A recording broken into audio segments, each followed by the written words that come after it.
State your name and news outlet. Thank you.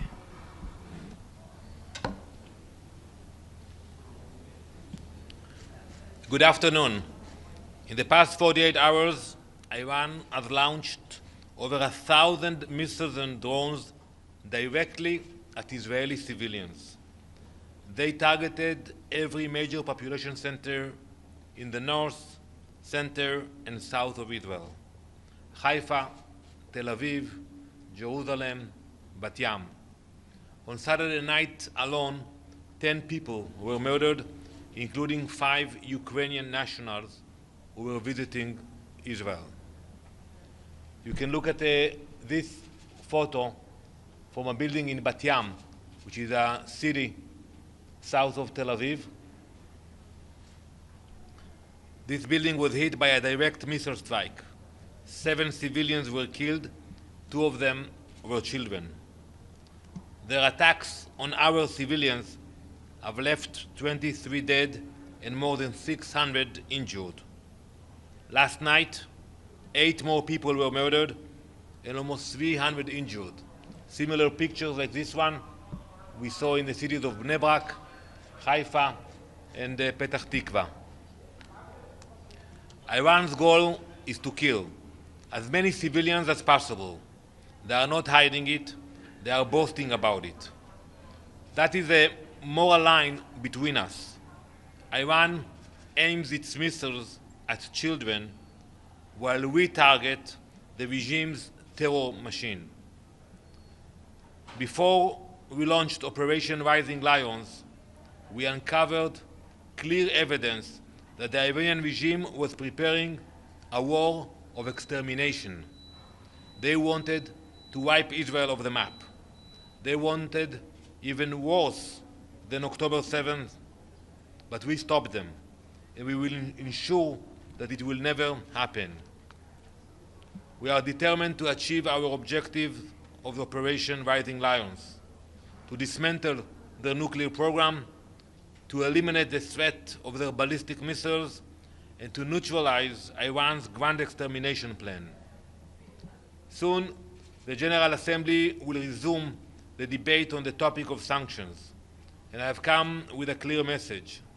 Sanction Iran, isolate its regime, cut off its lifelines. The international community must find its backbone. It must sanction Iran now.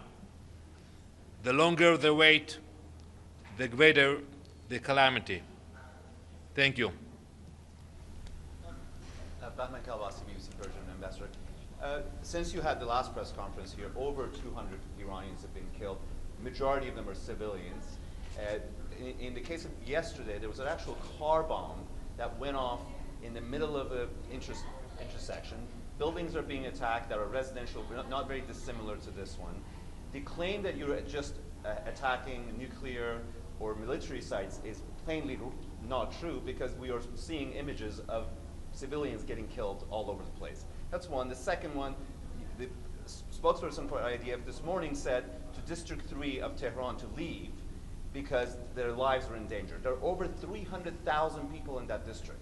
How could they possibly leave on a shortage of gasoline because Israel hit a bunch of gasoline depots and all the highways are blocked? Where are they going to go? Are you going to take responsibility for the many civilians who are dying in Iran right now under Israeli bombs? So let's speak about intentions. We are doing everything within our power to minimize civilian casualties. We aim targets that connected to the regime. And if there are civilian casualties, we regret that. Iran, on the other side, is doing exactly the opposite. They send those ballistic missiles into the cities. And unlike, we had a conflict with Iran a few months ago.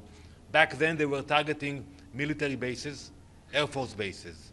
This time, it's a different case. This time, they are targeting the cities. So we try to minimize. And yes, if we can give a warning to civilians to move from those areas, we are doing it, because we have nothing against the Iranian people. And I want to be clear about it. We pray for the Iranian people.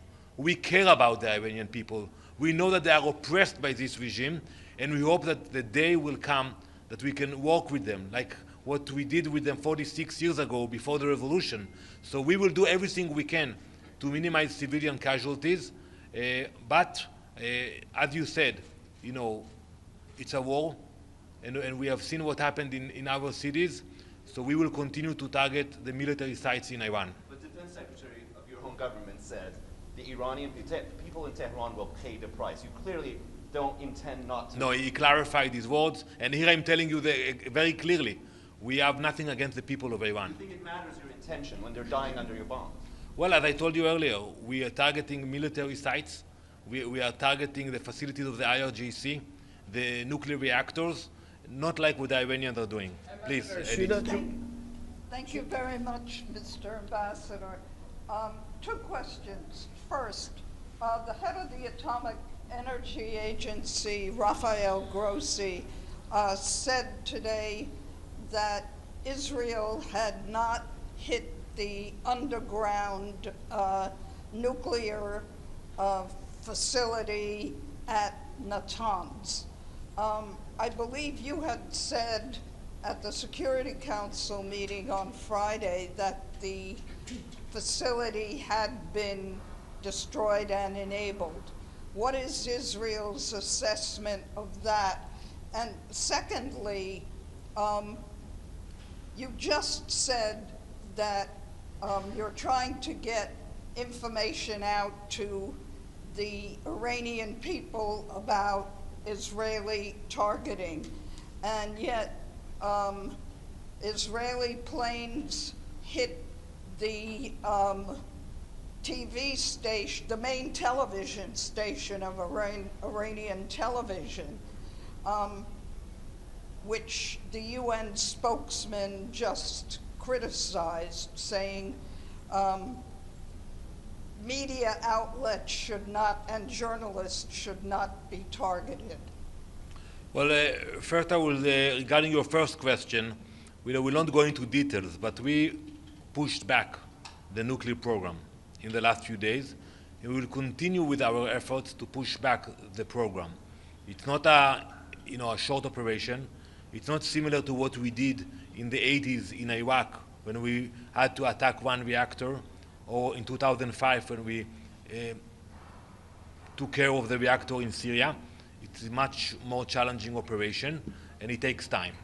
Regarding your question about, we attack, targets that serving the IRGC in this effort. We will try to minimize all civilian casualties and to give warnings, but anyone who is cooperating with the IRGC and supporting the efforts of this terror regime should know that we have very good intelligence, and we proved it, and also we have very good control over the skies of Tehran now, so we can watch what's happening and we can take actions in Tehran.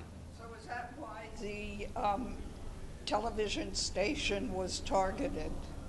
Whoever is cooperating with this terror regime should be consider his steps. Yes, please. Ambassador, with Transcendental Television, actually a couple of questions. First, do you have plans to come asking for any Security Council meetings on the escalation? And secondly, there's a report that Israel has a plan to exterminate the supreme leader of Iran. Is that still on the table? And yeah, I forgot the third one anyway. So we will definitely look into calling for a session. We haven't done it yet, but you see the attacks on civilian centers. And I think that it adds up, those numbers. We don't go into details of targets, but as I said earlier, we have very good control of what's happening today in Tehran. What is your expectation of U.S. Army might get involved in this round of escalation? Well, that's a question for the U.S., but I would say that, you see the chance in Tehran, it's not only death to Israel, it's also death to America. You see that Iran tried to assassinate not only our prime minister with a drone, they also tried to assassinate President Trump. So Iran is a threat not only to Israel. And I think many countries realize that, and you can hear it on private talks with many PRs here, that they're actually thankful for Israel of fulfilling this task of dealing with this terror regime. Mr. Ambassador, Yes, last question, please. Yes. Stefano Vaccaro, Ital Press, La Voce di New York. President Trump in Canada just said that Iranian contacted him to find a way to stop this war. He was asked, "What are you going to do it?" He said, in the beginning, he said it was now late, but my question to you is, what has to happen for Israel to agree for peace talk with Iran now? So there's a saying in Farsi that you can do something with your hands and do something different with your legs.